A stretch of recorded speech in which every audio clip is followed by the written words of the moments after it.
The Milky Way has been growing and changing for more than 13 billion years, older than continents, older than life on Earth, and definitely older than your phone.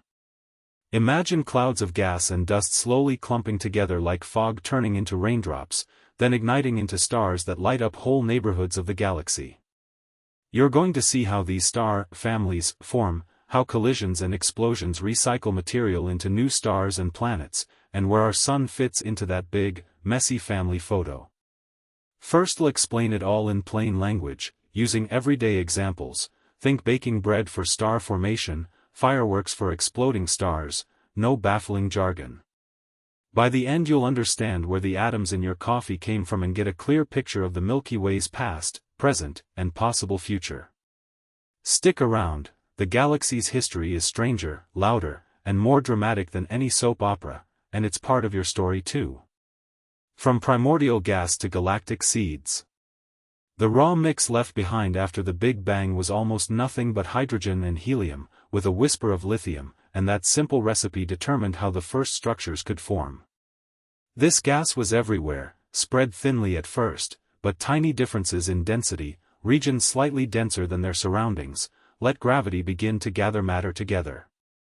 Dark matter, an invisible but dominant form of mass, acted like an unseen framework. Gas fell into the depressions it made, much like water running into the grooves of a rough pavement. Think of dark matter as the yard stakes of a tent. You don't see them in the center canopy, but without them the whole thing would sag.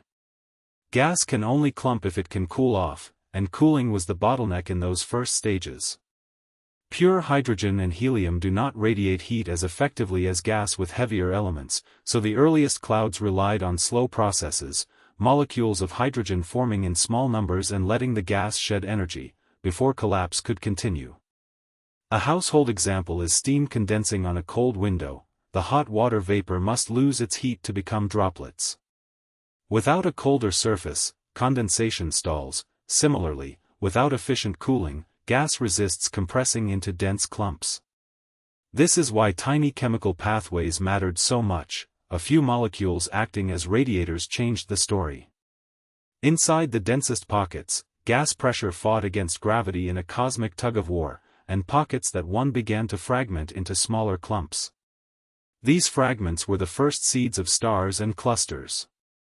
The process is like kneading dough. If you press and fold long enough, big lumps break into smaller rolls. Some clumps stayed massive and birthed very large, bright stars. Others, under the influence of emerging chemical complexity from previous generations, could later form many smaller stars. The change from big, lone stars to varied stellar populations hinged on how well the gas could cool and break apart. Once the first luminous objects switched on, they did more than shine. Their light and explosions pushed and heated surrounding gas, sometimes halting new collapse and sometimes triggering it in neighboring regions. Consider a campfire. The warmth can deter damp wood from catching, but a stray ember can also ignite a nearby pile. This feedback set the pace for how quickly a seed would grow into a fuller galactic structure. Regions that managed to keep enough cold gas despite this energetic environment continued to accumulate mass and complexity, while others stalled. Over time, dense pockets nested inside dark matter halos collected enough stars and gas to be called protogalactic seeds, small, bound systems that would later merge and evolve into larger galaxies. The assembly was a messy, hierarchical affair, small pieces combined, sometimes peacefully, other times in chaotic collisions that scrambled gas and stars. A simple real-world parallel is city growth. Neighborhoods begin as tiny clusters of homes, then expand and merge into districts as roads and trade link them. In the cosmos, gravity played the role of the urban planner, with collisions acting as sudden bursts of redevelopment. Today's observations and simulations give us snapshots and movies of these early phases, showing how initial conditions and local events shaped where stars and galaxies would eventually form. We can compare this to looking at archaeological layers. The deeper strata tell you what the environment was like before later activity disturbed the surface. The key takeaway is that the transition from a mostly featureless, primordial gas to the first concentrated, star-forming seeds required the interplay of gravity, limited cooling channels, dark matter scaffolding, and energetic feedback from the first luminous sources. It's a recipe both simple and fussy, like baking without a reliable oven. Small differences make all the difference, and the result is anything but uniform. Birth in cosmic nurseries. Giant clouds of gas and dust are the raw material out of which stars are made, and these clouds are far from uniform.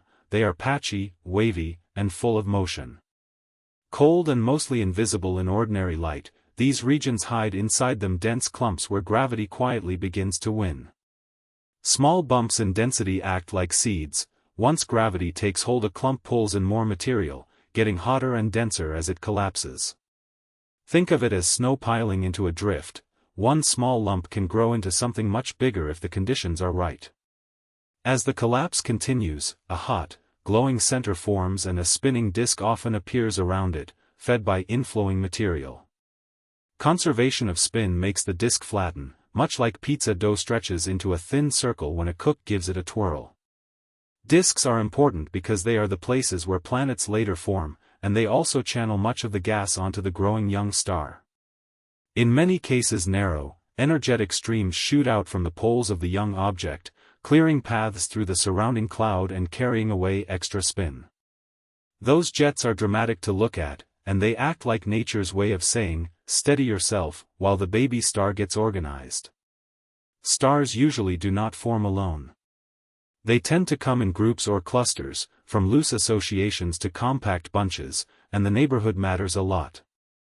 Massive stars, much bigger than our Sun, shine fiercely and blow strong winds that can push the surrounding gas away or squeeze nearby pockets into collapse, so they can both stop and start star formation at the same time. Famous patches of the sky, such as the bright cloud in Orion that can be seen with the naked eye, are examples of these active birthplaces where different processes play out together. Modern telescopes that see infrared and radio light let astronomers peer through the dust and watch how the clumps fragment and how newborn stars carve their homes, like midwives checking on newborns through a fogged-up window. The chemistry inside these clouds is simple but crucial. Hydrogen and helium make up most of the material, while small amounts of heavier elements provide the raw ingredients for rocky planets and complex molecules. That mix sets the stage for future planetary systems and, eventually, environments that might support chemistry as rich as that on Earth. Observations show that the way a cloud fragments influences how many small stars versus big stars form, and that balance shapes the future of the whole region. In short, cosmic nurseries are messy, dynamic places where gravity, motion, heat, and chemistry cooperate and compete, and where the humble beginnings of stars and planetary systems look surprisingly familiar if you think of everyday examples like clumping snow, spinning dough, or a busy construction site, only on a much grander scale and with better views from telescopes.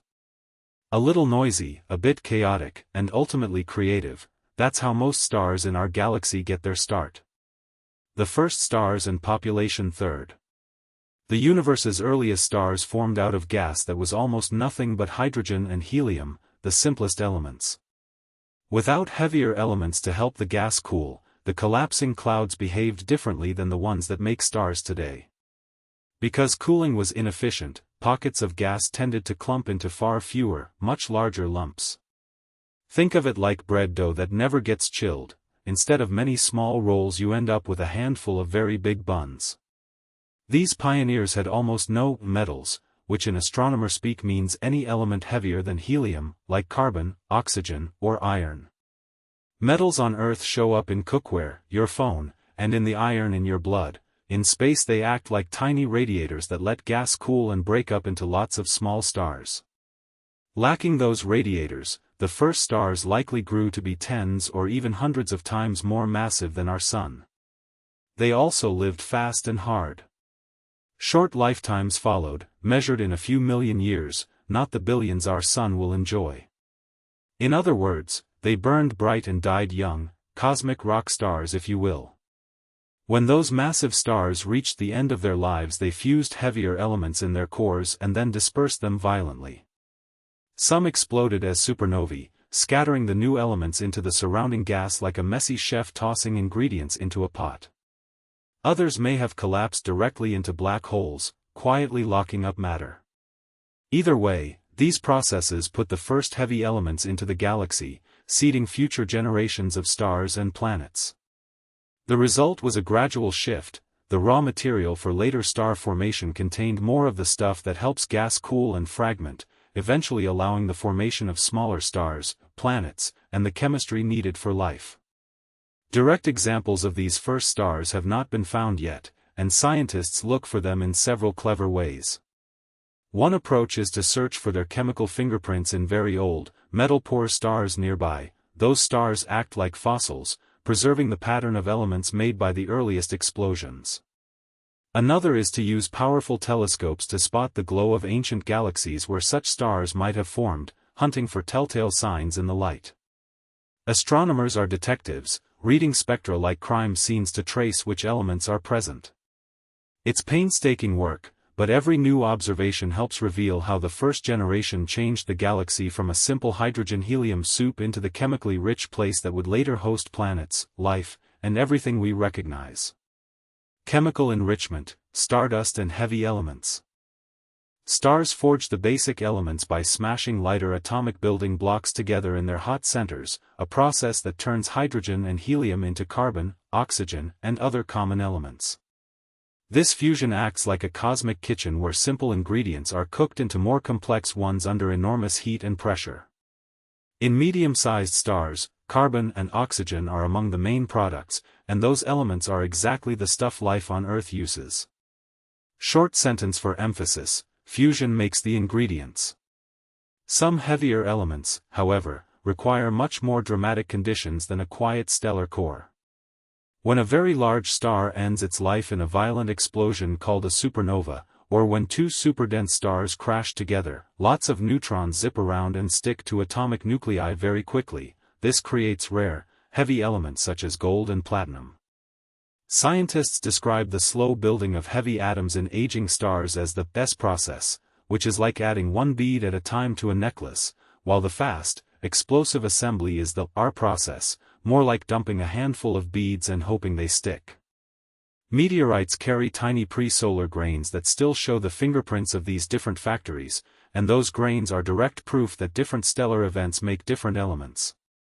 Stardust itself is not just poetry, it's tiny solid particles made of silicates, carbon compounds, iron, and other minerals that condense out of cooling stellar winds and explosions. These dust grains act like seeds in a garden, helping gas clump together and cool so new stars and planets can form.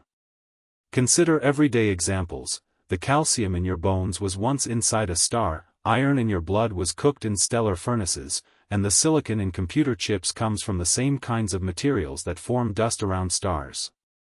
Your phone owes more to stars than to that mysterious charging cable you keep losing. Light sentence to keep things snappy. As the Milky Way recycled gas and dust through many generations of stars, the overall mix of elements in the galaxy became richer and more varied, and that chemical richness directly affects what kinds of planets can form. Gas with more heavy elements can build rocky worlds and form complex chemistry on their surfaces, which is a necessary backdrop for life as we know it. Dust also helps gas to cool and collapse, which speeds up planet formation. In other words, stardust is both the raw material and the match that lights the candle.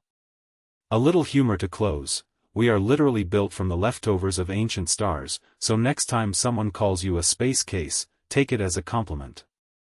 Building the galactic disk. Gas and dust in the young galaxy gradually settled into a wide, spinning pancake under gravity, and that rotation set the stage for how most of the Milky Way's stars ended up arranged.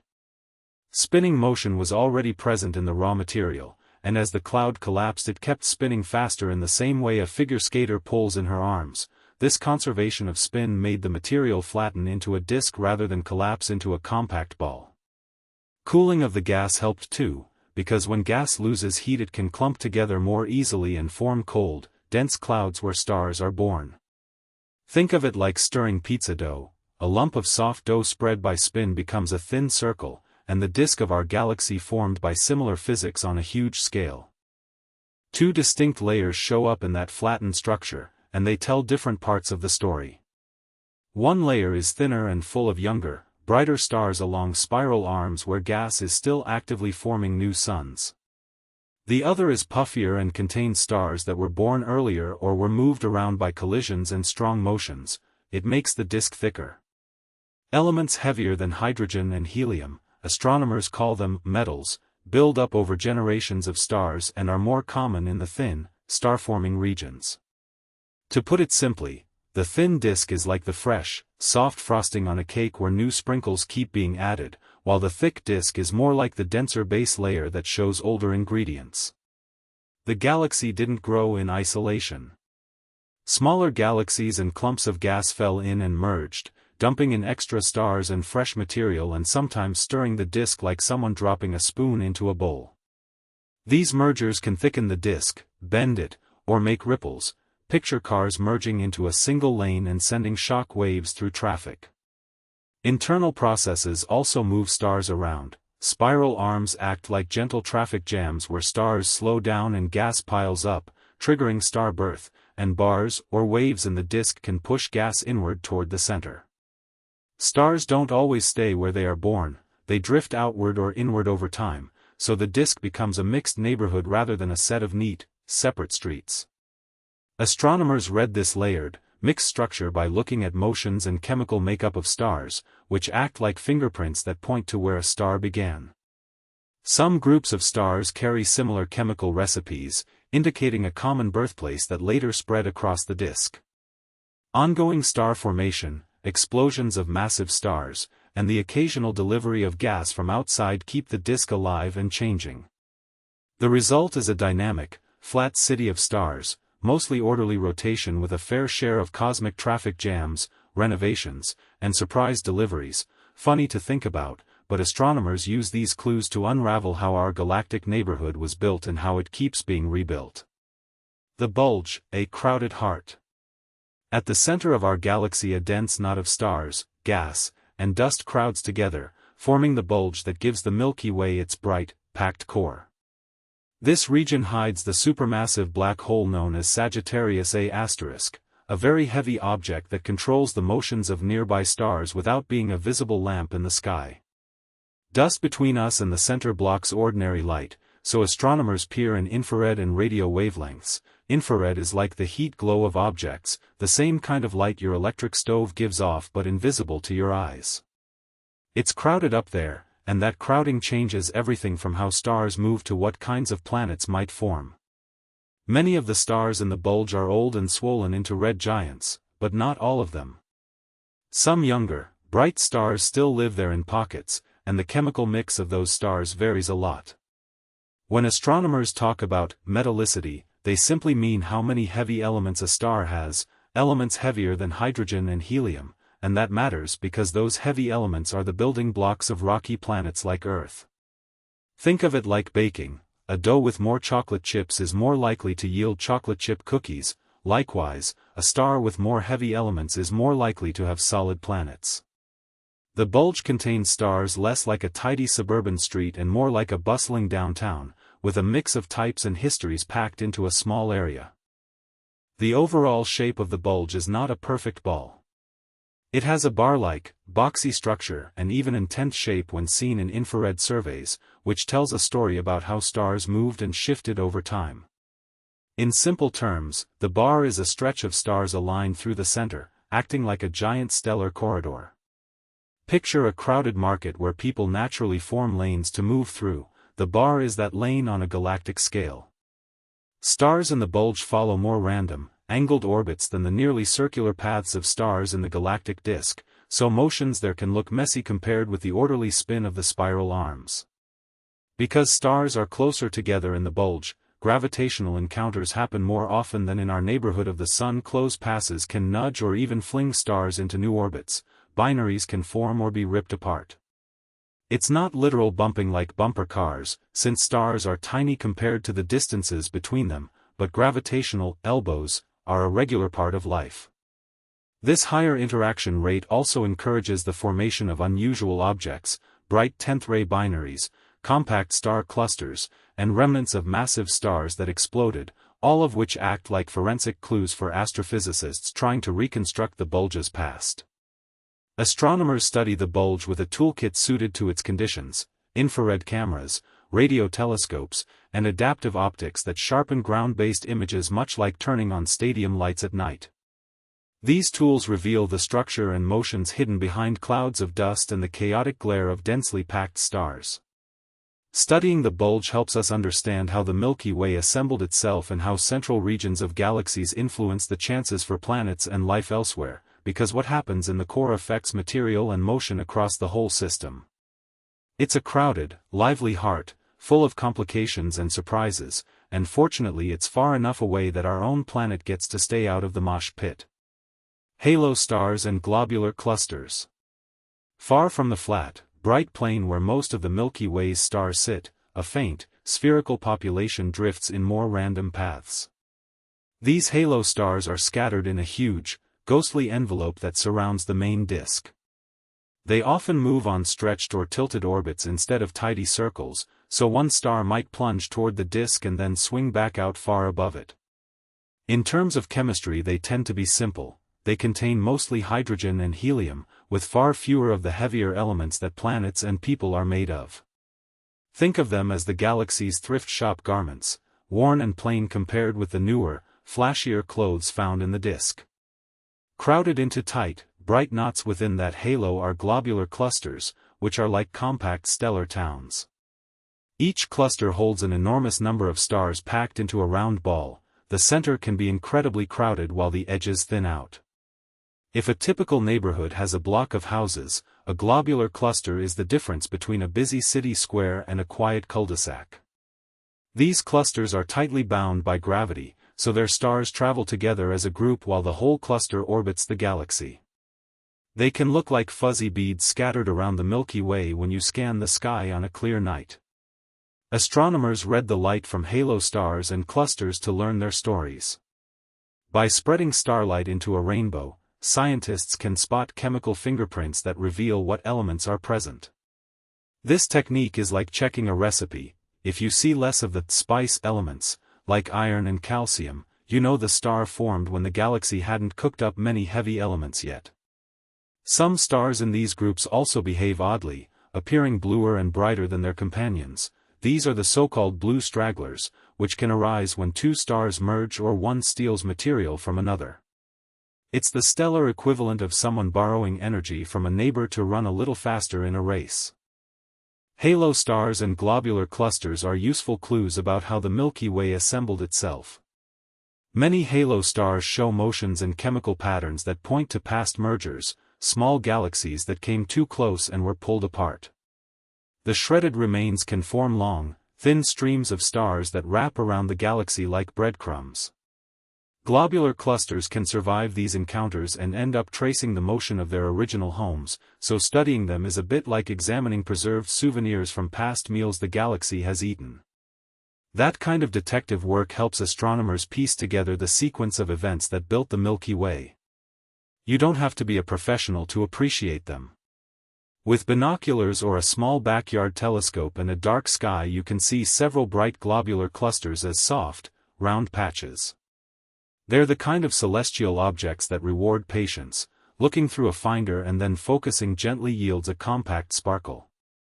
And for the record, halo stars won't mess up your satellite signal. They're just distant, ancient locals minding their own business.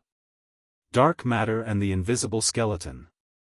Most of the matter that holds the Milky Way together is invisible to our eyes and telescopes. It doesn't shine, reflect, or glow, yet its gravity pulls on stars and gas in ways we can measure. Scientists call this stuff dark matter, a name that simply means we can't see it directly, not that it's spooky. Think of it as the invisible scaffolding of a building. You may not see the metal beams, but without them the floors would sag and rooms would collapse. One clear sign of dark matter comes from watching how stars move. The outer stars of the galaxy orbit too fast given the weight of all the visible stuff. They behave as if extra mass is hiding in plain sight. This is similar to riding a merry-go-round where the kids on the edge should fly off unless someone invisible is holding on to them. Light itself gives clues, too. When a massive object bends the path of light passing nearby, we can map where the hidden mass must be. That bending is like looking through a thick glass marble. the view is warped, and by measuring the warp we learn about the marble's interior. Around the Milky Way there is a vast, diffuse halo of this unseen material, forming a kind of invisible skeleton that gives the galaxy its shape and keeps it from tearing itself apart. The disk of stars and gas sits inside that halo, riding along like wallpaper glued to a frame. Without the halo, many of the galaxy's features, spiral arms, satellite star clusters, would behave very differently. Everyday objects help picture this. A tent needs poles and ropes even though the fabric is what you notice first, and a cake needs a pan to hold its shape before people start to admire the frosting. Nobody has yet caught a piece of dark matter in a jar, but researchers are creative. They build very sensitive detectors deep underground to try to feel tiny nudges, and they point powerful telescopes at distant galaxies to trace the invisible mass by how it bends light. These efforts are a bit like trying to spot a ghost by watching for moving curtains or a misplaced cup. The end game is practical. Understanding dark matter changes how we map the Milky Way, predict how galaxies grow, and even where future surveys should look for new stars and planets. And while the mystery remains, the invisible skeleton is already a crucial part of the story, quiet, unseen, and surprisingly hard to ignore. Galactic cannibalism, mergers and accretion. The Milky Way grows by pulling in smaller galaxies and clouds of gas, a process astronomers call merging and accretion. When a tiny galaxy drifts too close, it doesn't get a formal invitation. Gravity simply drags it apart and adds its stars and gas to the larger system. One clear example is a small companion that has been stretched into long trails of stars wrapping around our galaxy, and those trails are like breadcrumbs showing what was eaten. Space telescopes and star mapping surveys reveal these leftovers as coherent streams of stars moving together through the sky. Tidal forces, gravity working like a cosmic taffy pull, stretch incoming galaxies into thin streams. Picture pulling apart a piece of soft candy, the center stays thicker while the ends thin out and trail. Astronomers spot these stellar streams by measuring where stars are and how they move. Precise position and motion data act like crime scene evidence for past mergers. Some of these streams contain star clusters that used to sit at the heart of their original small galaxy, now orbiting as souvenirs. Gas accretion happens alongside the stealing of stars, and it can change the host galaxy's behavior. When cold gas is added to the Milky Way, it can settle into the disk and light up new regions of star formation, sort of like adding fuel to a slow-burning stove. If a larger lump of gas heads straight for the center, it can funnel material toward the central black hole and trigger energetic activity there. The result can be a period of rapid star birth or an active, luminous core, both consequences of feeding time in a galactic buffet. Small mergers are gentle nibbles, while major collisions are more like two cars meeting at an unfortunate intersection. Small satellites gradually dissolve and puff up the Milky Way's halo, the faint, spherical population of old stars surrounding the bright disk. Bigger mergers can tilt or thicken the disk and leave long-lasting signatures in the motions of stars. Some ancient collisions are actually the reason we find certain groups of oddball stars and clusters where they don't belong, and those oddballs are the archaeological pieces scientists use to reconstruct past events. The signs of galactic cannibalism are everywhere if you know where to look: ripples in the stellar distribution, streams arcing across the sky, or a curious population of stars moving at odds with their neighbors. Detecting and interpreting those clues is like untangling the aftermath of a crowded party. Same mess, different story. And while the image of galaxies eating one another sounds dramatic, it's a slow, patient process that builds structure over time, more cosmic simmer than sudden snack attack. The Gaia revolution in stellar cartography. A space observatory has turned the sky into a three-dimensional chart by measuring the positions and motions of more than 1 billion stars, and that simple fact changed how we see our galaxy. It did this by watching tiny shifts in where stars sit against the background, a shift caused by Earth's motion, much like holding up a thumb and switching between your eyes to see it jump against distant scenery. This shift, called parallax, gives astronomers a direct measure of distance, while tracking how stars slide across the sky over time. What astronomers call proper motion, reveals their true paths. Think of it as upgrading from a flat paper map to a moving GPS in which every point has a tiny arrow showing where it's headed. Rather than mere pictures, the mission collected a steady stream of simple but powerful measurements: how bright each star is, what color it appears, and whether it's moving toward or away from us. Color tells you about temperature: red like the coals of a campfire, blue like a hotter stove burner, and brightness combined with distance tells you about a star's real size. The measure of motion toward or away is detected the same way an ambulance siren changes pitch as it passes. This wobble in light reveals speed along our line of sight.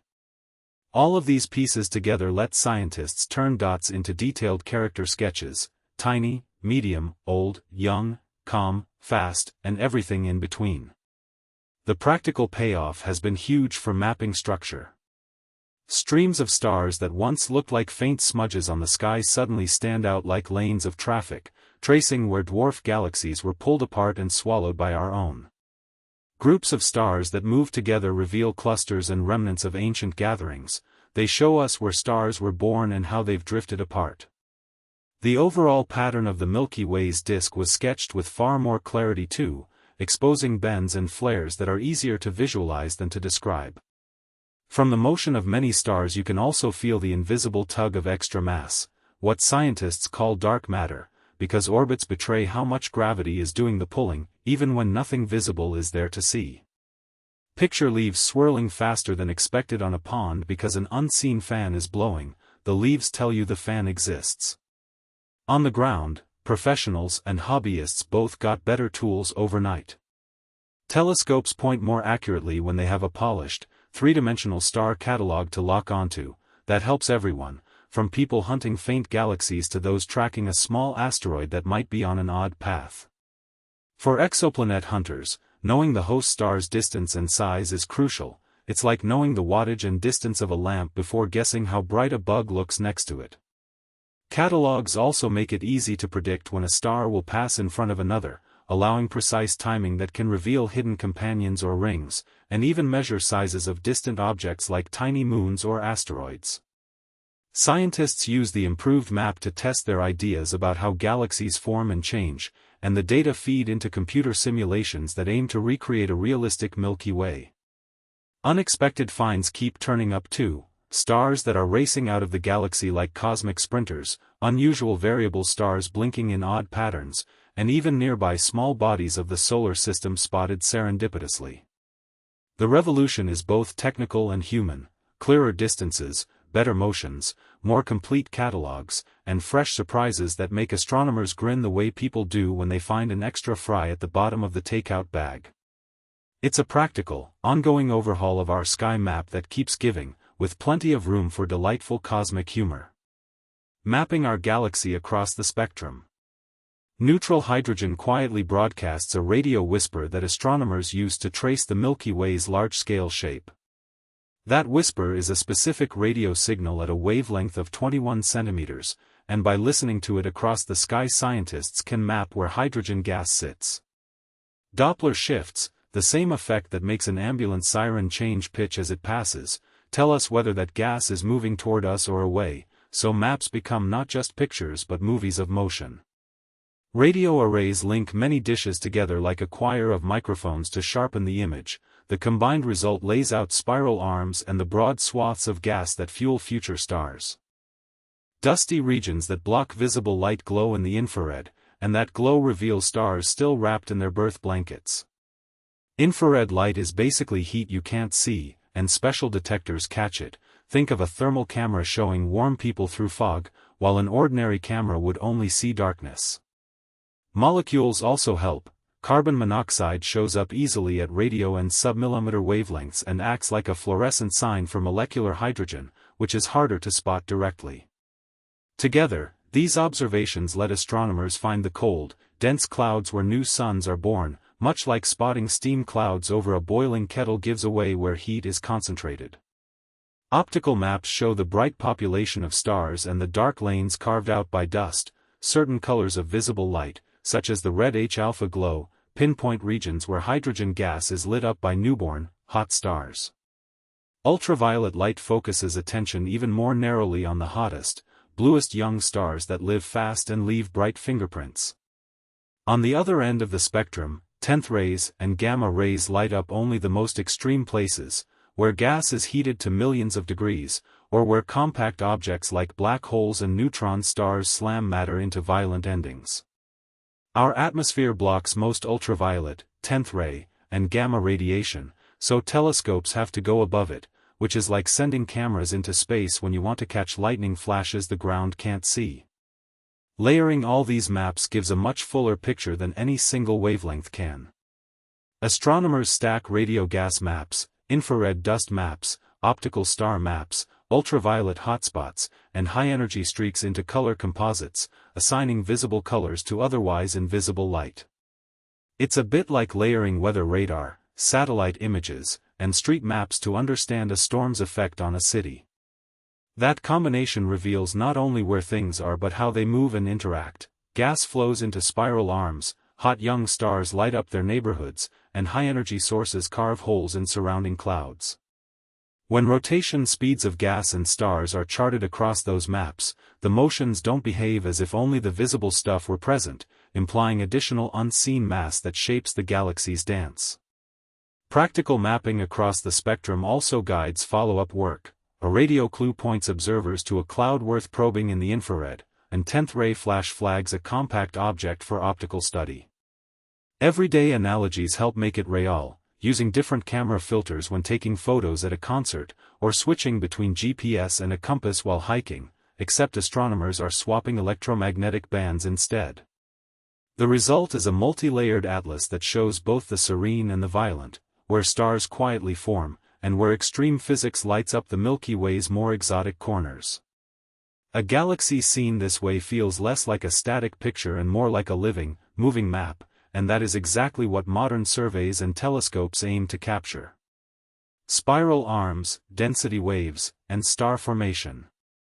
Most of the bright, curving lanes we see in pictures of the Milky Way are places where stars, gas, and dust are piled up more densely than in the rest of the disk. These lanes are not rigid chains of stars that move together like a conveyor belt, rather, they are traffic jams in a rotating system. Stars and gas drift into a crowded region, slow down relative to that pattern, and then move on. Think of a slow stretch on the highway where cars bunch up even though each car keeps moving. This bunching is crucial because the piled-up gas gets squeezed, and squeezed gas is how new stars are born. The squeezing is caused by what astronomers call a density wave, which is simply a wave of higher density sweeping through the galaxy. As gas clouds enter the crest of that wave they get compressed, and compression helps gravity pull the material together. Giant molecular clouds, cold, thick blobs of gas and dust that can span many light years, are the raw material for star birth. When parts of those clouds get pushed over a tipping point, they collapse into clumps that become protostars. A handy everyday comparison is squeezing a sponge, press it and water gathers into droplets, compress a cloud and stars form. The result is usually a cluster of young stars, often bright and blue because the hottest, most massive newborns shine fiercely for a short time. Young massive stars then act like noisy roommates. Their intense light and stellar winds blow cavities in the surrounding gas and light up hydrogen so it glows in red, what observers call H-alpha, while cooler dust glows in infrared. Those glowing patches are how astronomers map recent star formation. Radio traces like carbon monoxide, CO, reveal where the cold gas is hiding, infrared shows newborn stars still wrapped in dust, and visible emission shows the gas ionized by massive stars. The whole process is messy and dynamic. Sometimes the feedback from massive stars can trigger more collapse nearby, and sometimes it disperses the gas and puts a hold on new star formation. It's a bit like baking bread, sometimes the oven's warmth makes the dough rise perfectly, and sometimes it dries the crust before the inside cooks. The spiral patterns themselves can be long-lived or more short-lived depending on the galaxy's conditions. In many cases the pattern moves through the disk at its own pace while individual stars orbit faster or slower, like runners on a track passing through a slowly moving set of checkpoints. External nudges, such as interactions with small companion galaxies, can amplify or reshape those patterns. a gentle gravitational tug is enough to stir the disk, much like stirring a pot makes waves that change how ingredients clump. Observationally, instruments that map gas and star motions, ranging from radio telescopes that trace molecular clouds to space missions that chart stellar positions and speeds, give an evolving picture of where star formation is happening and why. In practical terms, spiral arms are the galaxy's busy neighborhoods where the most active star formation takes place, producing clusters, associations, and the bright, short-lived stars that light up the arms. They explain why we see a lot of young stars and glowing nebulae along those lanes, and why older stars tend to be more smoothly spread across the disk. So next time you look at a picture of a spiral galaxy, think of it as a cosmic city with main streets where things are happening, a little noisy, occasionally explosive, and definitely not permanent. The life cycle of stars in the Milky Way. Stars form inside vast clouds of cold gas and dust where gravity gathers material into denser knots until a core becomes hot and bright enough to glow. These clouds, often called molecular clouds, are like a foggy nursery in space. Particles stick together slowly, much as a snowball rolls downhill gathering more snow. A newborn clump is a protostar. It is collapsing, heating, and not yet stable. Eventually pressure from hot gas balances gravity and a stable, long-lived phase begins. During that stable phase a star shines by fusing hydrogen into helium in its core, which means tiny particles combine and release energy, like tiny weightlifters bumping together and handing off heat. This fusion provides an outward pressure that holds the star up against gravity. More massive stars burn brighter and hotter, while smaller ones burn dimmer and cooler. Mass decides the future. Simple as that. Low-mass stars, which are the most common kind in our galaxy, live quietly and slowly, often for incredibly long stretches. Many of them are red dwarfs. They burn their fuel so carefully that they hardly ever throw a tantrum. Sun-like stars take a different path. After using up most of the hydrogen in their cores they expand into swollen red giants, shed their outer layers into space like an old sweater being peeled off, and leave behind a dense core called a white dwarf. The shed gas glows for a while, creating colorful shells often called planetary nebulae, which have nothing to do with planets despite the name. High-mass stars behave like energetic rock stars who burn hot and fast.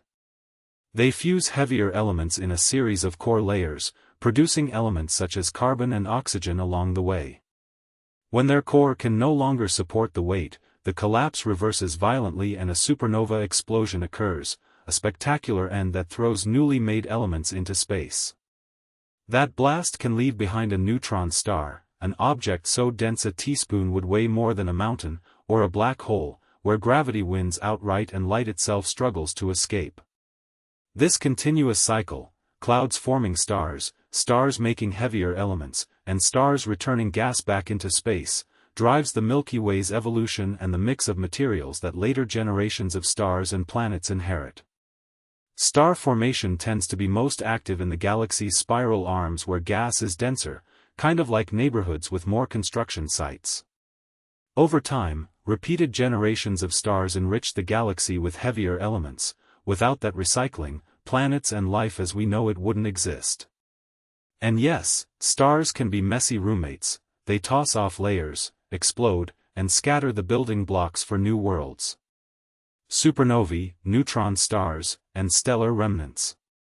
A supernova occurs when a star ends its life in a violent explosion, releasing an enormous amount of light and energy that outshines whole galaxies for a short time. In simple terms, one path to this blast is when a very big star runs out of fuel in its core and collapses under its own weight, causing a rebound that blows the outer layers away.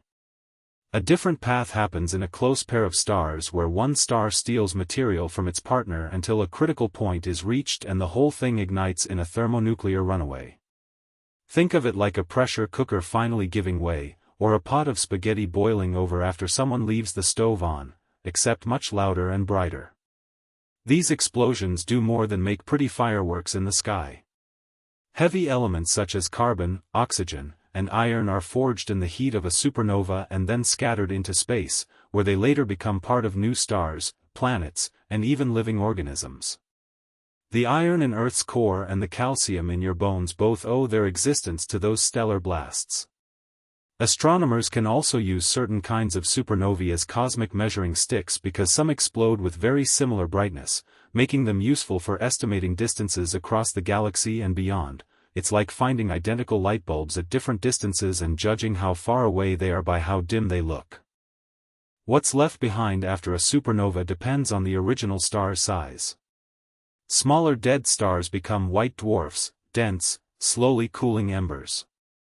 Much heavier ones collapse into neutron stars, which are startlingly compact and mainly made of neutrons packed tightly together. A teaspoon of neutron star material would weigh an unimaginable amount compared to everyday objects, so picture whole mountains squeezed into a sugar cube-sized lump. That gives a sense, without needing exact numbers. Some neutron stars spin incredibly fast and sweep beams of radiation across space, creating pulses that arrive like clock ticks. These are called pulsars and they can be used by scientists as precise cosmic timers. A few monsters get compact enough to become black holes, regions where gravity wins so thoroughly that not even light escapes. Neutron stars sometimes behave like extreme magnets. Magnetars, which are a kind of neutron star, carry magnetic fields so powerful they can twist and stress the star's crust and trigger bursts of 10th rays and gamma rays. Observers on Earth see such events as sudden flashes or long, glowing remnants that cool slowly. When two neutron stars collide, they can fling out heavy elements and create ripples in spacetime that sensitive instruments on Earth can detect. Those ripples give us a new way to study these dramatic mergers without relying only on light. Remnants of supernovae glow across many kinds of light, radio, visible, 10th rays, forming expanding shells, filaments, and knots that look like stained glass blown across the sky. The Crab Nebula is a classic example, a messy, filament cloud with a fast-spinning pulsar at its heart that powers much of the glow. These leftovers act like cosmic gardeners, stirring and enriching the galaxy's gas so future stars form with different ingredients. In everyday terms, a supernova remnant is like spilled soup cooling on the stove. The smell and ingredient spread, and later someone else uses the leftovers to make a new meal. People sometimes picture these processes as distant and irrelevant, but they are directly connected to life on Earth and to the tools astronomers use today. Instruments sensitive to different kinds of light and to gravitational waves allow researchers to watch the death throes of stars and to track the compact leftovers left behind. The result is a continuous cycle. Stars live, explode, leave dense cores or nothing visible at all, and then their material becomes the next generation of stars and planets, like a neighborhood that keeps getting rebuilt using bricks from old houses, only with more glow and significantly less siding. The Sun's origin and galactic voyage. A great cloud of gas and dust slowly pulled itself together until gravity tightened its grip and a bright ball was born at the center. This gathering place, often called a stellar nursery or nebula, is like a giant fog bank in space where material collects. Think of it as a kitchen where raw ingredients come together. The leftover bits flattened into a spinning pancake of dust and gas around that young star, and from those crumbs and clumps the planets began to form. Picture a doughy pizza being spun. The center gets hot and bright, while the toppings, the dust grains, stick together and build up into larger pieces. The spinning disk meant collisions were common, and small bits stuck to bigger bits until they became rocks, then protoplanets, and finally the familiar planets. Some of these grew heavy and kept lots of gas, turning into the big, puffy giants, while others stayed compact and rocky. A simple household example is how lint on a sweater rolls into a ball if you poke it just right. Sticky collisions, repeated often enough, make structure out of chaos. Sparks of heat and radiation from the newborn star cleared out much of the remaining gas, leaving a settled system where the planets could keep orbiting in relative peace. Short sentence for emphasis. Our star does not sit still at the center of a map. It travels around the center of the Milky Way in a broad path, carrying its family of planets along like a dog owner walking a very long leash. The galaxy has spiral arms that are richer in gas and dust. As the sun moves, it weaves in and out of these denser lanes now and then, like a car passing through thicker traffic on a highway. When the sun passes through one of those regions, the increased clouds of gas and stray objects can nudge distant comets toward the inner system, sometimes sending icy visitors on a trip inward. This movement is not a frantic dash but a steady, ongoing trip, more of a cosmic commute than a sprint. Early on, the Sun likely shared its birth cloud with many sibling stars, forming a loose cluster where close encounters were more common. Over time most of those siblings drifted away, leaving the Sun relatively isolated among the stars that now make up our neighborhood.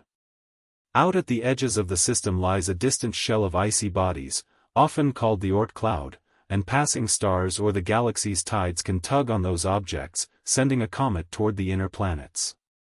Think of a sandbox where a sudden gust nudges the sandcastle.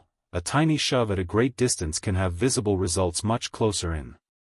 At the same time, the Sun blows a steady wind of particles that carves out a protective bubble around the solar system, the heliosphere, which helps shield planets from some of the harsher space weather outside. Imagine driving through light rain with a windshield keeping most of the drops off your face. The space the Sun moves through is not empty and uniform. It has patches of denser gas, gentle magnetic fields, and a sprinkle of high-energy particles called cosmic rays. Changes in this environment can affect the size of the heliosphere and the amount of cosmic radiation that reaches the planets. That, in turn, has subtle effects on planetary atmospheres and can influence things like cloud formation or the background radiation levels we measure on Earth.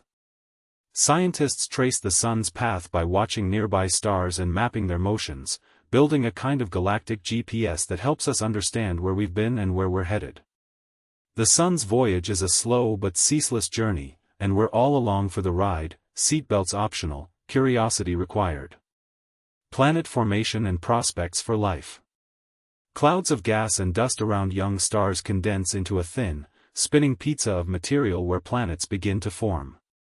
Tiny grains stick together after gentle collisions, growing into pebbles and then into kilometer-sized chunks called planetesimals.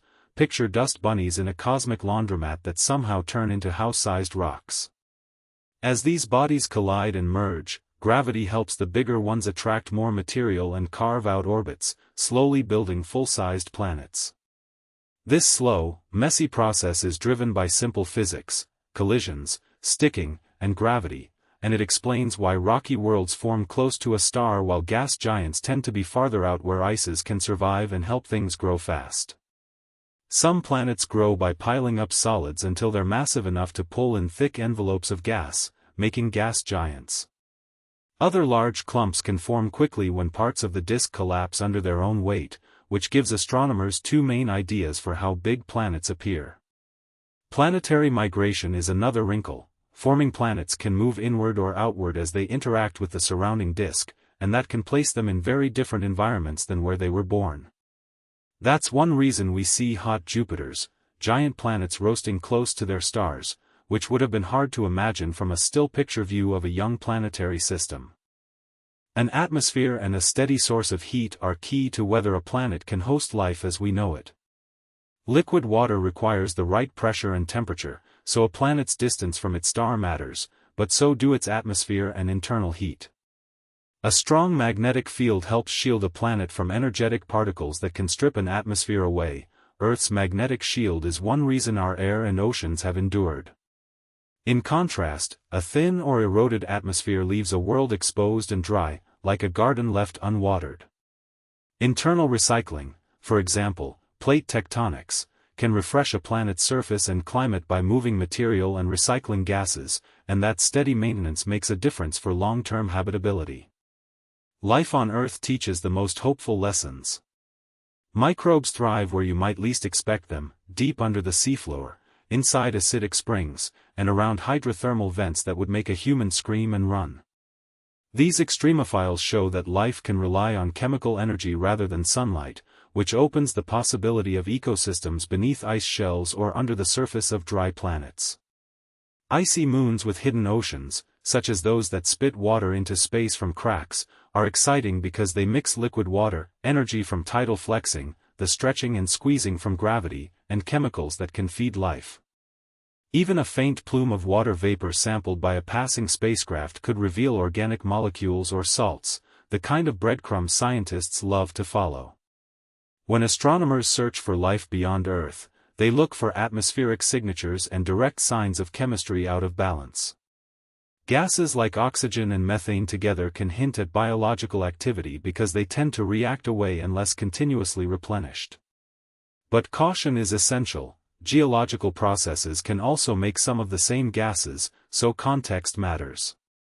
Telescopes that watch a planet pass in front of its star can analyze starlight filtered through an atmosphere, while future instruments aim to block starlight to see planets directly. On-the-ground approaches matter too. Rovers and orbiters can sniff, drill, and image promising sites, and planned missions will probe icy crusts and sample plume material when possible. Prospects for finding life are practical and focused.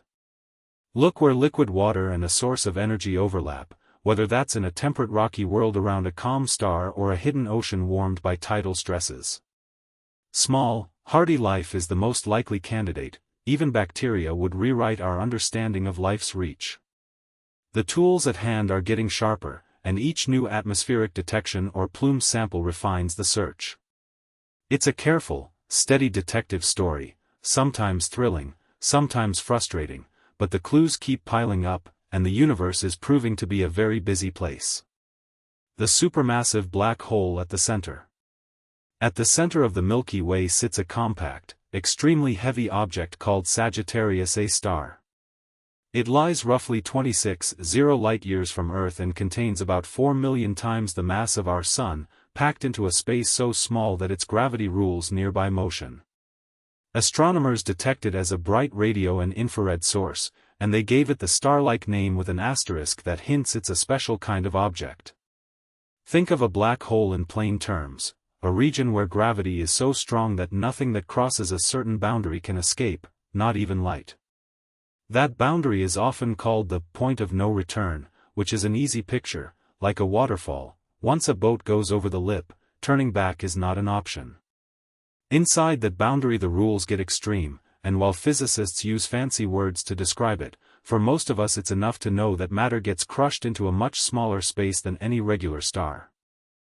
The clearest proof that something huge sits at the center comes from watching stars zip around it. Some of those stars swing by very close and move at a few percent of the speed of light, incredibly fast, like race cars on a tight track circling a roundabout. By measuring those orbits with infrared telescopes that can see through the dusty central region, astronomers can calculate how much mass must be concentrated there. No normal cluster of stars could explain such tight, rapid orbits, only a very compact mass fits the bill. Sagittarius A** is not a hungry monster constantly devouring the galaxy. In fact, it is relatively quiet compared with the bright, active central engines seen in other galaxies. Every so often it flares in 10th rays and infrared light when clumps of gas get heated and fall in. Picture a slow-burning campfire that occasionally pops and sparks. The good news for Earth is that this black hole won't suck us in. Gravity weakens with distance, and the Sun and planets orbit the galaxy in regions where the hole's pull is not dominant. Astronomers keep monitoring that region because it's one of the best natural laboratories for testing gravity under extreme conditions.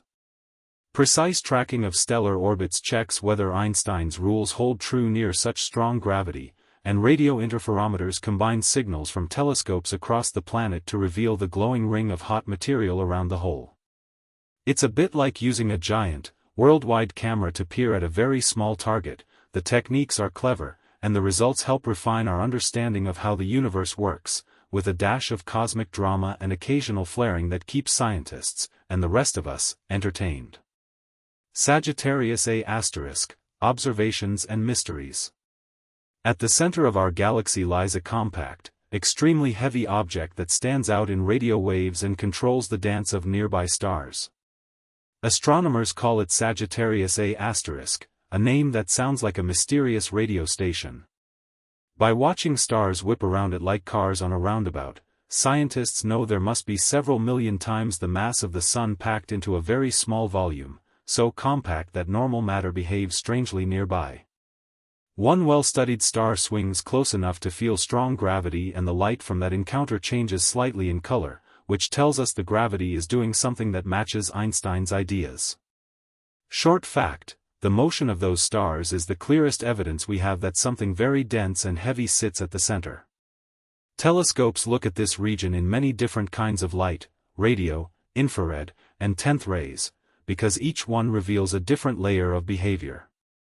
Using groups of radio dishes spread across the Earth that work together like a single giant eye, astronomers can tease out the tiny silhouette that surrounds the point of no return, known as the event horizon. Think of the event horizon as the edge of a waterfall. Once you go over, there's no coming back, and the light near that edge casts a shadow we can actually see with clever techniques. The signals from that area flicker and flare, sometimes it brightens suddenly in 10th rays, like a cosmic camera flash. Rapid changes happen. They happen fast. One of the puzzles is that this massive object is oddly shy about eating. Given how heavy it is, you might expect a bright, hungry beacon, but instead it is relatively dim, as if someone ordered a feast and then forgot to turn on the stove. That low brightness suggests only a trickle of gas makes it all the way in, or the gas gets so hot and thin that it radiates poorly. Another mystery is the lack of expected spinning neutron stars, called pulsars, close to the center. Pulsars act like precise cosmic lighthouses, yet far fewer are seen than models predict, which is a bit like looking for fireflies at dusk and finding only a handful.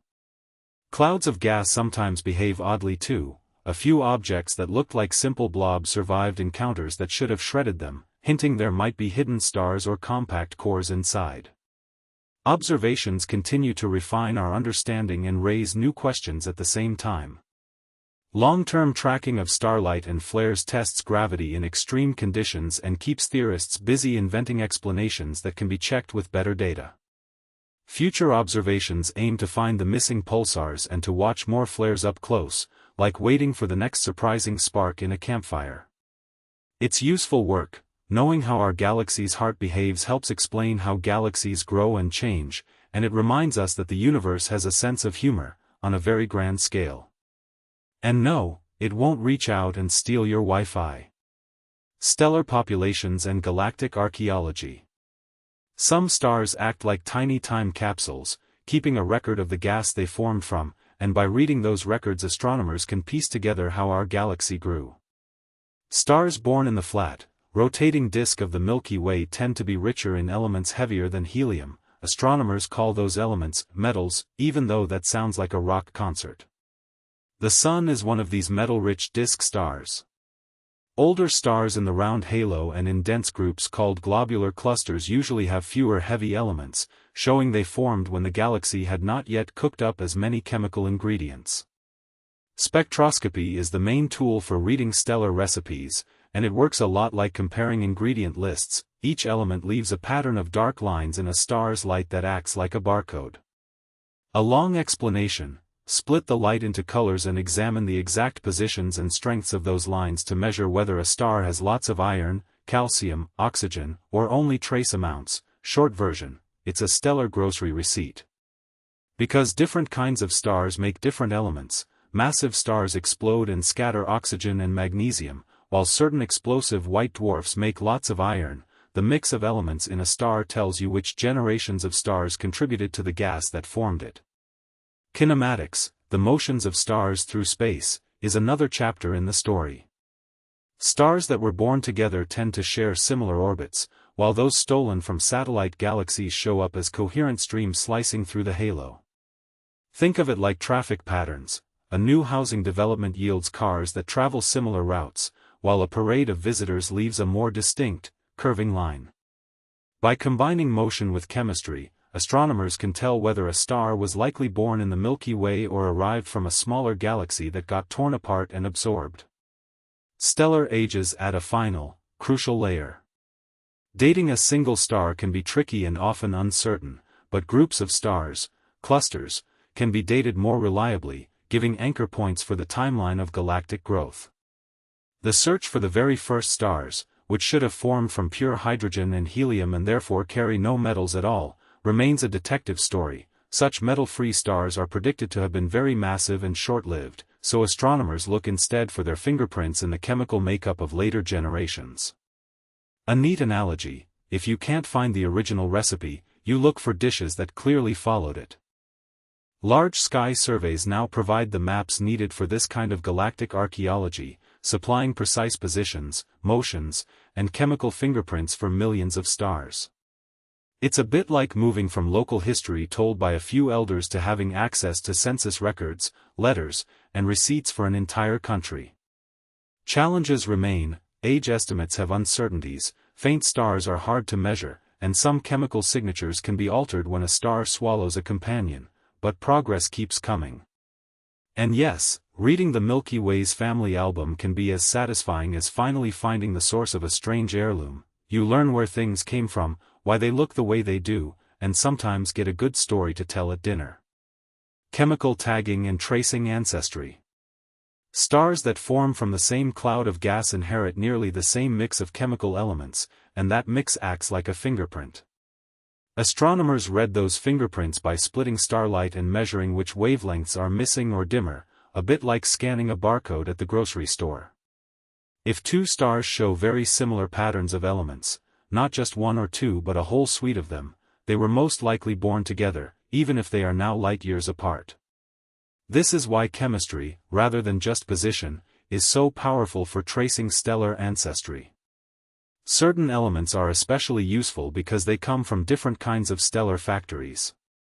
Elements like oxygen and magnesium are forged in short-lived, massive stars that explode quickly. Iron is produced in other kinds of stellar deaths that take longer to contribute. There are also heavier elements made in rare processes that act like distinctive spices in a recipe. Think of a family recipe: if one cake always has extra cinnamon and another always has lemon zest, you can tell which oven it probably came from. In the same way, comparing many elements together gives a clear hint about where and how a star's birth cloud was cooked up. Finding stars with matching chemical patterns lets astronomers reassemble groups that have drifted apart over time, revealing ancient stellar siblings and dissolved star clusters. It's like discovering that people in different cities share the same grandmother's pie recipe and concluding they come from the same town. There are challenges, though. Different birth clouds can sometimes end up with similar mixes, and a star's surface can change a little over its life, which muddies the fingerprint. Measurement precision matters a lot, too, because tiny differences can flip a match into a non-match, like misreading a smudge on a faded grocery label. The real power comes when chemical fingerprints are used together with motion data. Knowing how a star moves through the galaxy combined with its chemical makeup makes ancestry claims far more reliable. Surveys that collect lots of these measurements are turning the galaxy into a giant family reunion where people have misplaced name tags but left behind unmistakable recipes. It's detective work with a dash of kitchen wisdom, and yes, it sometimes involves as much patience as waiting for bread to rise. Magnetic fields, turbulence, and gas dynamics. The space between stars is filled with gas and a faint, invisible web of magnetism that threads through the Milky Way, shaping how that gas moves and clumps. Astronomers detect this web by seeing how light and radio waves change as they pass through it. Dust grains align with the field and polarize starlight much like sunlight passing through a pair of polarized sunglasses, and radio signals from pulsars get their polarization twisted in a way that reveals the field's direction. In dense clouds, tiny shifts in spectral lines, called the Zeeman effect, let scientists measure the strength of the field directly, so we don't have to rely on guesswork. The magnetic force is weak compared to everyday magnets, but over the vast distances of the galaxy it has real muscle, nudging charged particles and guiding flows of gas. Turbulence in the interstellar gas acts like cosmic stirrings, and it comes from many engines. Exploding stars fling energy outward, stellar winds push and churn gas, and the galaxy's rotation shears and skews clouds. Big motions break into smaller swirls, down to very small scales, in much the same way a spoon stirred in a pot forms large eddies that then riffle into tiny ripples. That cascade matters because it creates pockets of higher and lower density. Sometimes a dense pocket collapses into a star, and sometimes a swirl prevents collapse, so turbulence can be both a midwife and a bully when it comes to star birth. Astronomers can see turbulence in the way spectral lines are broadened by Doppler shifts, a bit like how the noise of a busy street tells you there's a lot going on. Gas dynamics tie together motion, pressure, heating, and cooling, and the interstellar medium lives in several moods: cold molecular clouds where stars form, warmer neutral gas between clouds, and very hot ionized regions blown by shocks. Shocks are like cosmic traffic jams or sonic booms. When a supernova blast plows into surrounding gas, it compresses and heats it, sometimes triggering a wave of star formation by squeezing material together, and sometimes blasting it apart instead. Magnetic fields add another twist, acting like a flexible net or strands of spaghetti that resist being stretched or bent. Gas tied to the field can be held up against gravity, and neutral particles can slowly slip past the magnetic scaffolding in a process astronomers call ambipolar diffusion, which helps clouds collapse when conditions allow.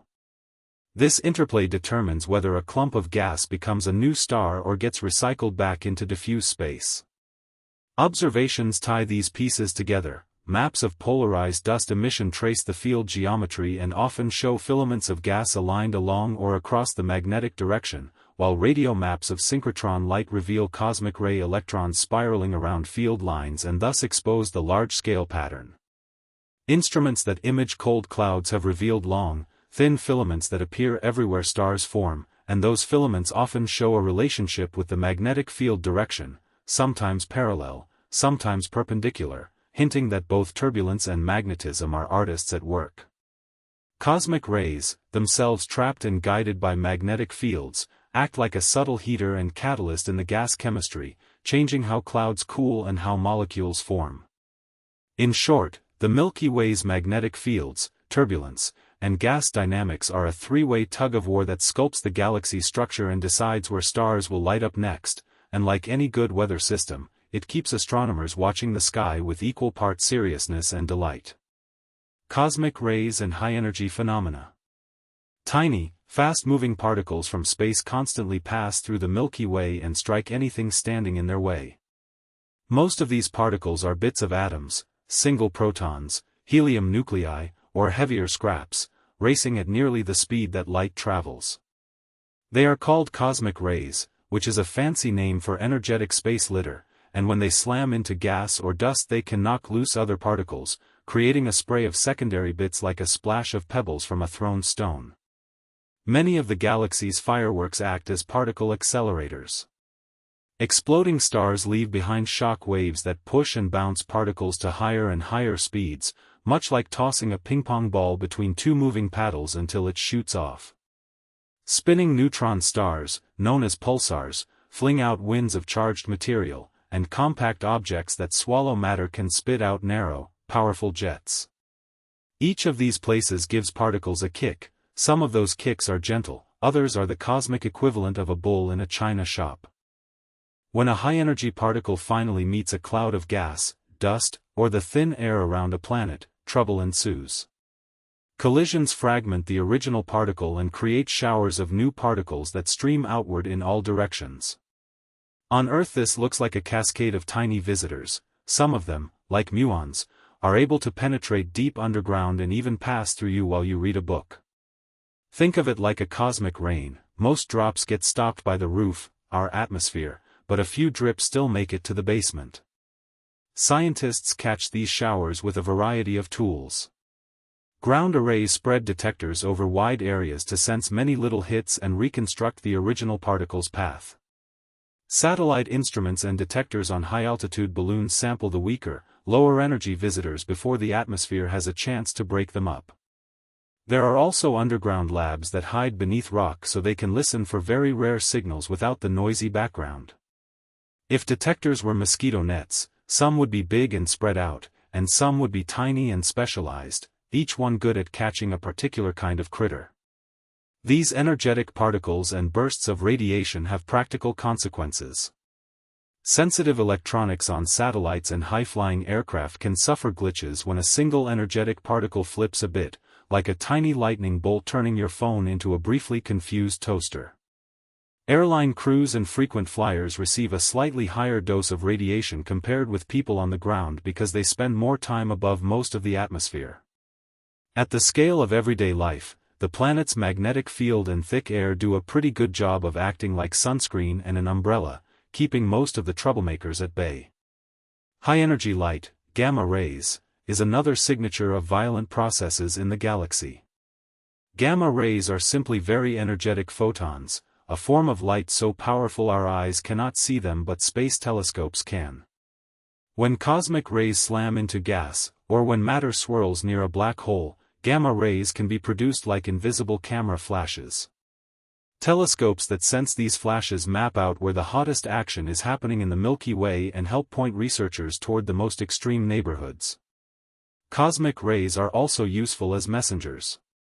Because they interact with magnetic fields and gas, their paths get scrambled, but their composition and energy tell stories about where they were born and what they encountered. Researchers use this information to trace magnetic field structure and to test ideas about how particles gain energy. The subject mixes practical technology concerns with wild astrophysical drama, and while the galaxy throws a lot of high-energy mischief our way, the combination of instruments, atmosphere, and magnetosphere keeps daily life on Earth mostly comfortable, although sometimes, for a satellite engineer, maddeningly entertaining. The interstellar medium and molecular clouds. Space between stars is not empty, it contains a thin blend of gas, tiny solid grains, magnetic fields and fast-moving particles that together create a living medium across the galaxy. This mix, called the interstellar medium, is mostly hydrogen in its simplest form, with helium and trace amounts of other elements and simple molecules mixed in. The material is extremely rare compared to the air we breathe, yet even this ghostly soup matters hugely because it is the raw material for everything that forms later: stars, planets, and even the complex chemicals that seed future systems. Think of it as the galaxy's pantry, mostly flour and water, with a few spices scattered through, cooking up new objects over long timescales. Within that medium, certain regions get colder and denser and turn into molecular clouds, where atoms pair up to form molecules like hydrogen molecules and carbon monoxide. These clouds are dark and quiet, shielded by dust that acts like a blanket against harsh starlight, so molecules can survive there. A helpful comparison is fog on a lake at dawn. Both are made of tiny particles suspended in a lot of empty space, and both reduce visibility, except molecular clouds are so sparse you could pass a car through them without touching a single grain, but on cosmic scales they are packed enough to matter. Observers often detect carbon monoxide rather than molecular hydrogen directly, because that molecule gives off clearer radio fingerprints that telescopes can pick up. Gravity, turbulence and magnetic fields tussle inside these clouds, producing a patchy structure with denser cores scattered like raisins in a loaf. When a core gets dense enough, it can collapse under its own gravity and begin the slow process that leads to a new star. In plain terms, a tiny, denser clump acts like the seed of a snowball. It gathers more material as it pulls inward and can eventually ignite nuclear fusion at its center. Young stars then push back on their birth clouds with winds, light and sometimes explosive events, carving cavities and stirring the surrounding gas, a little like a campfire blowing smoke outward and creating clear pockets in a fog bank. Astronomers study these regions with different kinds of eyes.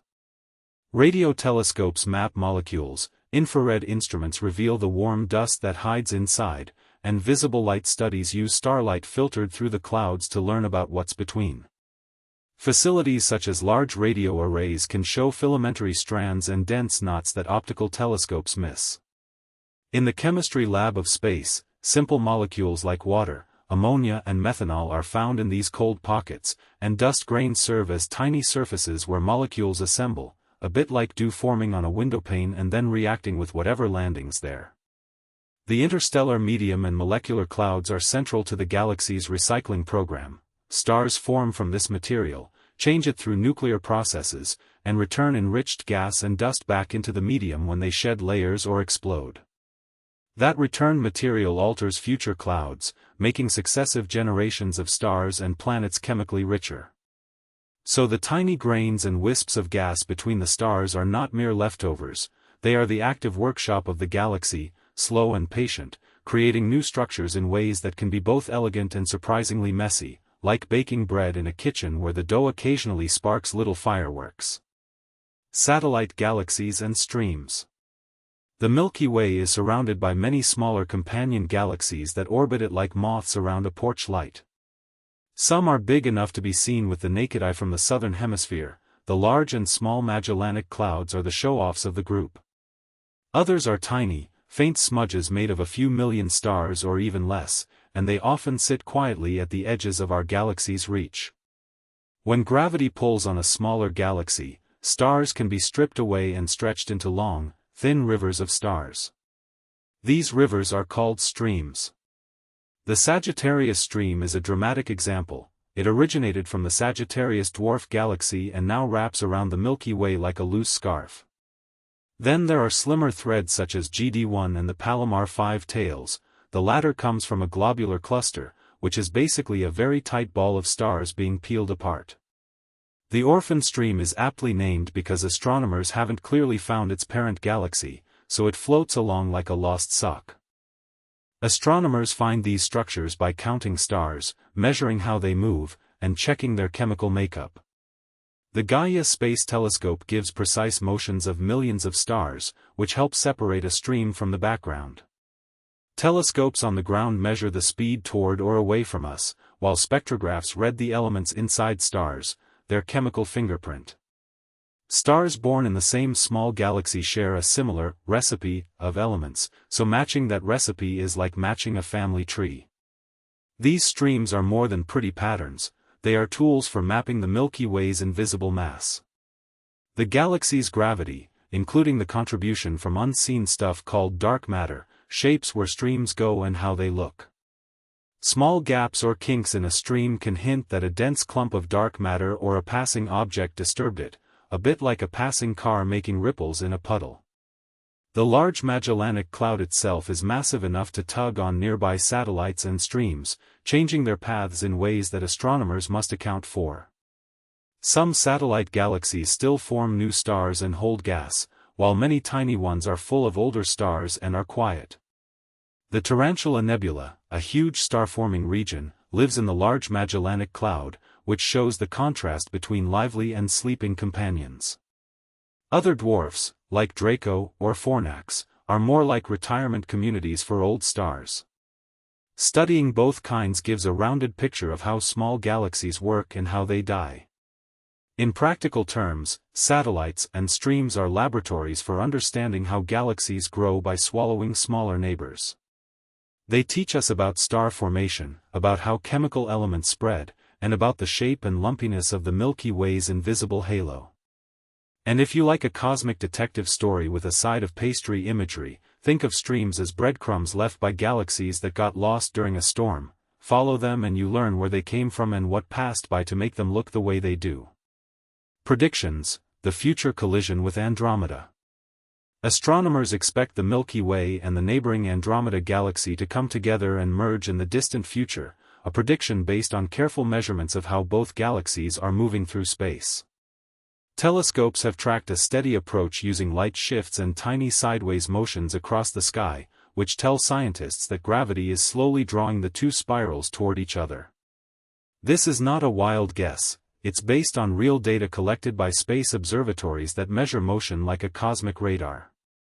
It helps to picture two huge cloud-like islands drifting closer under an invisible pull, only on a scale so large it makes the imagination dizzy.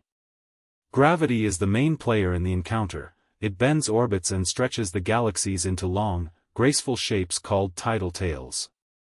Stars themselves are far apart, so direct hits between suns are extremely unlikely. Think of two crowds passing through each other without people bumping into the same spot. Gas and dust, however, are much more likely to interact, colliding and compressing to spark new waves of star birth. Like squeezing a damp sponge and seeing droplets form, these collisions can light up regions of the merged system with fresh, bright young stars. The centers of both galaxies each host a very large black hole, and those two heavyweights are expected to spiral together as the merger proceeds. When they finally combine, the event will send ripples through space known as gravitational waves, subtle shakes in the fabric of the universe that carry away energy. The overall shape of the new system will likely change from two rotating disks into one larger, more rounded galaxy. Some scientists even refer to the future merged galaxy by a playful name that blends the two, but regardless of labels the result will be a different, bigger neighborhood of stars. As for our solar system, most likely it will survive the encounter as a single family bound to the Sun, though its address in the galaxy could shift. Orbits can be nudged and long-period comets from the distant outskirts may be sent hurtling inward, increasing the chance of comet visits. Imagine someone giving the solar system's comet reservoir a good shake like a snow globe. For people living today, the event is purely academic and a handy subject for science fiction parties. No immediate danger and no need to hide under the bed. Observing this coming collision helps astronomers learn how galaxies grow and change, and the whole prediction is a neat reminder that even the slow, stately motions of galaxies can tell dramatic stories. Observational tools, telescopes, surveys, and missions. Astronomers rely on instruments that gather light across the full range of the electromagnetic spectrum to piece together the Milky Way. Optical telescopes collect the kind of light our eyes see, and they reveal the bright stars and neat spiral arms when conditions are good. The Earth's atmosphere blurs and absorbs some of that light, causing stars to twinkle. Adaptive optics, little mirrors that change shape many times per second, act like prescription glasses for telescopes and sharpen those views. Space telescopes float above the atmosphere entirely, so they take steady, sharp pictures and can access wavelengths that never reach the ground, such as much of the infrared and ultraviolet. Radio and millimeter wave instruments listen to the cold gas and dust that make stars. Large dish arrays, like the ones made of many smaller antennas working together, use a trick called interferometry to act like a single, much larger instrument. It's a bit like several friends spreading out to span a river and passing buckets so everyone can mix into one big soup. These arrays reveal the raw material for star birth and the swirling disks around young stars, things that are invisible in normal light. Radio observations are like tuning a radio station. Each frequency can tell a different story, from slow-moving clouds to fast jets driven by black holes. Wide-area surveys and dedicated missions provide the map and the motion data that let scientists trace the galaxy's structure. Precise position measuring missions chart how stars shift against the background, a motion called parallax that is measured much like holding up your thumb and seeing it move against a distant scene as you switch eyes. This simple geometric shift gives distance information. Spectroscopy, which spreads starlight into a rainbow, works like a chemical fingerprint test and reveals what stars are made of and how they are moving along the line of sight. Large surveys scan the sky repeatedly to build catalogs of positions, colors, and spectra for huge numbers of stars and galaxies, enabling both professional astronomers and hobbyists to hunt for streams of stars, hidden clusters, and the ghostly traces of past collisions. Different instruments work together to give a full picture of the Milky Way. Optical data show starlight, infrared peels back the curtains of dust like night vision goggles, radio maps the gas reservoirs, and 10th-ray and gamma-ray observatories pinpoint the hottest, most violent regions where compact objects lurk. Combining these views is a lot like making a layered photo collage. Each layer adds missing details. The challenge is that modern surveys produce more data than a single person can sort. Clever software, machine learning tools, and citizen science projects step in to flag interesting features, much as filters and albums help you organize thousands of phone photos. A little humor helps here. Sorting cosmic data can feel like hunting for a needle in a haystack, except the haystack is the size of a galaxy and the needle sometimes pretends to be a wormhole. Simulations, models, and virtual galaxies. Astronomers use computer simulations to recreate how galaxies form and change, turning physical laws into virtual experiments. These simulations are basically a digital sandbox where gravity, gas behavior, and simple recipes for star birth are allowed to run together. Think of a model as a carefully simplified version of reality, like a toy train set that follows the same track rules as the real railroad, useful for studying big patterns without building a full-scale railway. Simple examples from everyday life help. Weather forecasts are run on computers in much the same way, and car crash tests often start with computer models before any metal gets bent. The nuts and bolts of a simulation are not mysterious. Tiny pieces called particles in the code stand in for huge collections of real stuff, many stars, clumps of gas, or invisible dark matter, and the computer follows how each piece pulls on the others. Gas behavior is modeled with rules that mimic how it cools, heats, and flows, and when conditions get right the code can mark a packet of gas as forming a star. The details that happen below the computer's resolution, like the messy physics inside a single star-forming cloud, are handled by shortcuts or recipes, so the overall model still behaves sensibly. Popular software tools and research projects give teams a shared toolbox, much like chefs following a well-tested recipe, and scientists run these on powerful machines called supercomputers. Virtual galaxies produced by these models can be viewed with mock telescopes inside the simulation, which is one of the most practical tricks. Researchers generate fake sky images or maps of star motions to compare directly with real observations, and that lets them check whether the physics in the model makes things that look like the actual Milky Way. Simulations help explain features you can recognize in a real galaxy. Spiral arms can arise from waves in the disk, collisions between galaxies can stretch and toss stars into long streams, and clumps of dark matter shape the way stars move. A concrete example is using simulated star streams to predict where faint stellar remnants might be hiding, then real surveys can point their instruments to those locations and see if nature agrees. Short sentence. It works like a treasure map that guides astronomers where to dig. No model is perfect, and it helps to admit that up front. Limits on computing power mean the smallest, messiest physics must be approximated, and that can make some details fuzzy, like trying to read fine print through fog. Magnetic fields, chemistry in cold clouds, and feedback from newborn stars and black holes are all tricky and are areas where models keep improving. As computers grow faster and algorithms get smarter, models gain resolution and realism, but cleverness in choosing which processes to include remains essential. A little humor, it's like improving a video game. Better graphics and smarter non-player characters make the world feel more real, but someone still has to program the rules. The Milky Way in a cosmological web. Galaxies are arranged along long, thread-like structures with large empty spaces between them, creating a kind of cosmic skeleton that guides how matter moves and grows. This network, built mostly from something we cannot see directly called dark matter, acts like invisible scaffolding.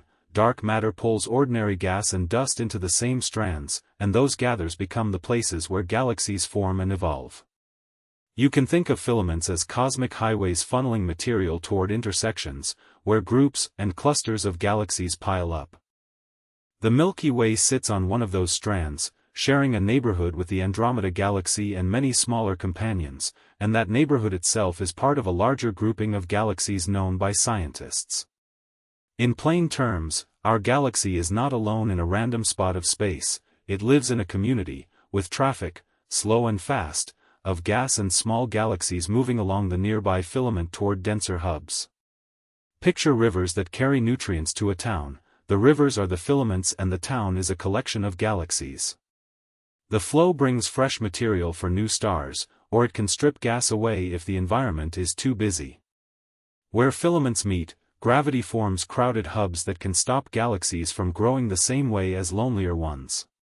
Dense regions tend to have more collisions and interactions, which can squelch star-making gas or trigger bursts of new stars by smashing galaxies together. By contrast, a galaxy sitting on a calmer, thinner strand can quietly pull in cold gas and keep making stars steadily, much like a garden that gets a slow, steady drip feed of water versus one pounded by a sudden storm. These differences explain why some galaxies are full of bright, young stars while others are redder and more retired. Astronomers map these giant patterns by looking at where galaxies are and how they move. The maps reveal the long filaments and the big empty voids in between. Since dark matter doesn't shine, its presence is inferred from how visible matter and light bend and move. Gravity leaves fingerprints, even if the culprit is invisible. Simple tools like comparing velocities and positions give researchers a picture of the web, and telescopes that detect gas show the streams actually feeding galaxies. It's a bit like watching traffic cameras and water flow to figure out the layout of a city's supply routes. Everyday comparisons help make this less abstract. Think of a suburban train line. Stations are galaxy groups, tracks are filaments, and the countryside between is the void. Sometimes the commuter traffic delivers people to thriving downtowns, other times, a station becomes quiet when the trains stop. A little cosmic humor fits here. The universe is a giant city where the scenery changes depending on which platform you hang out on. The Milky Way, like a mid-sized town on a busy line, grows and changes because of its place on that route. Understanding the Milky Way's position in this cosmic web matters for explaining where its gas came from, why it has the kinds of stars it does, and how future encounters with neighbors might play out. Observations and models together show that environment shapes a galaxy's life story, and our galaxy's story is inseparable from the streams and hubs of the larger web. The result is a picture that feels both orderly and a bit chaotic, organized like a net, with enough loose ends to keep astronomers and casual stargazers entertained. Cultural histories and mythologies of the galaxy. People across continents looked up, noticed that pale stripe across the sky, and turned it into meaning, stories about origins, journeys, lovers, and the timing of work. In Greece, storytellers said that bright band came from the spilled milk of a goddess named Hera, and that idea left a linguistic trace. The word galaxy comes from the Greek for milk. That simple image, milk splashed across the heavens, made sense to people who knew what milk looked like, and it still feels oddly domestic, like the sky got messy during breakfast. Chinese stargazers described the same band as a silver river running through the sky. A famous tale tells of two lovers on opposite banks, the weaver girl and the cowherd, who are allowed to meet only once a year when magpies form a bridge. That meeting is still marked by a festival where people send wishes and string decorations. Folkways like that tie a visible pattern in the sky to social rituals on the ground, and they show how people use stories to keep track of relationships and seasons. Aboriginal Australians offer a different sort of map. They saw shapes in the dark patches between the stars rather than in the stars themselves. One persistent figure is the emu in the sky, where dust lanes form the body and head of an emu. When the emu sits low on the horizon, it's time to collect emu eggs. Practical, grounded, and clever. This way of reading the sky works like a natural calendar, no batteries required, and it helped people schedule food gathering long before weather apps. In the Andes, a river-like view of the Milky Way appears again, but with its own twist. Andean cultures pointed out dark figures, llamas, a puma, or a fox, outlined by the spaces between stars, and linked them to grazing, planting, and rainfall. These constellations shaped ceremonies and guided agricultural timing. Farmers paid attention to the sky the way gardeners watched the first leaf of spring, because crop success can hinge on knowing when to plant. Polynesian navigators used the Milky Way as a giant compass. Rather than a string of stories only, the band of light served as a route marker for long ocean voyages across thousands of miles of open sea. Modern efforts to revive those skills provide a neat example. Traditional voyaging canoes rely on star paths, ocean swells, and bird behavior, with voyages led by navigators who learned from elders. It's living knowledge, not just museum glass. Sailors today still practice these ancient techniques and even sail across oceans guided by the same stars their ancestors used. Myths about the galaxy do more than entertain. They encode practical knowledge, when to harvest, where to travel, how to remember kin and law, and they form cultural identity, supplying images for art, festivals, and songs. Museums, poets, and filmmakers borrow those images all the time, mixing old stories with new science. Humor helps make the point. Whether the Milky Way is milk, a river, a celestial emu, or a highway for souls, it doubles as proof that humans everywhere like to explain what they see, often by turning the sky into a familiar scene from home. Open questions and the next frontiers. At the heart of the Milky Way sits a supermassive black hole called Sagittarius A*, and its gravity steers the motion of stars nearby while quietly gobbling gas at an uncertain rate. Astronomers can watch stars whip around it like cars on a dizzying roundabout, but exactly how the black hole gets its fuel, whether from steady flows of gas, chaotic clumps sinking in, or shredded stars, remains a major question. Gas falling toward the center behaves like water down a drain, only with vastly more fireworks when it slams into itself and lights up in 10th rays. That feeding process affects the whole galaxy by heating gas and sometimes shutting off star formation, which is a bit like turning off the tap and watching the city go quiet. Most of the Milky Way's mass is invisible to telescopes. We call that dark matter, and we only know it by the gravitational pull it exerts on stars and gas. Picture wind shaping the leaves on trees. Even though you can't see the wind itself, dark matter plays that role on a cosmic scale. The exact nature of this invisible stuff is unknown, which is a huge puzzle because it determines how the galaxy formed and will evolve long into the future. Scientists use the precise motions of over 1 billion stars mapped by missions like Gaia to trace the galaxy's invisible gravity, but the identity of dark matter, particles, fields, or something stranger, still eludes detection. Star formation across the disk is another frontier. Giant clouds of cold gas collapse into stars, but the triggers and checks on that collapse are messy. Turbulence, magnetic fields, and explosions from dying stars all push and pull on gas in ways that can both spark and snuff out new stars. Think of making bread. Sometimes the dough rises beautifully, and other times the yeast is tired and nothing happens. Conditions matter. Small-scale processes inside molecular clouds are hard to observe directly because dust hides them, so astronomers rely on radio and infrared observations to peer through the fog and on computer simulations to test how forces combine to make or break star birth. The Milky Way bears scars from past encounters with smaller galaxies. Long, faint streams of stars arc across the sky where dwarf galaxies were stretched and torn apart by tidal forces. These stellar streams are like crime scene fingerprints that reveal who bumped into us, and missions like Gaia have revealed many such features by measuring where stars are and how they move. Open questions include how many mergers built up the thick halo versus the thin disk, and how debris from collisions mixed and settled without destroying the fragile spiral structure.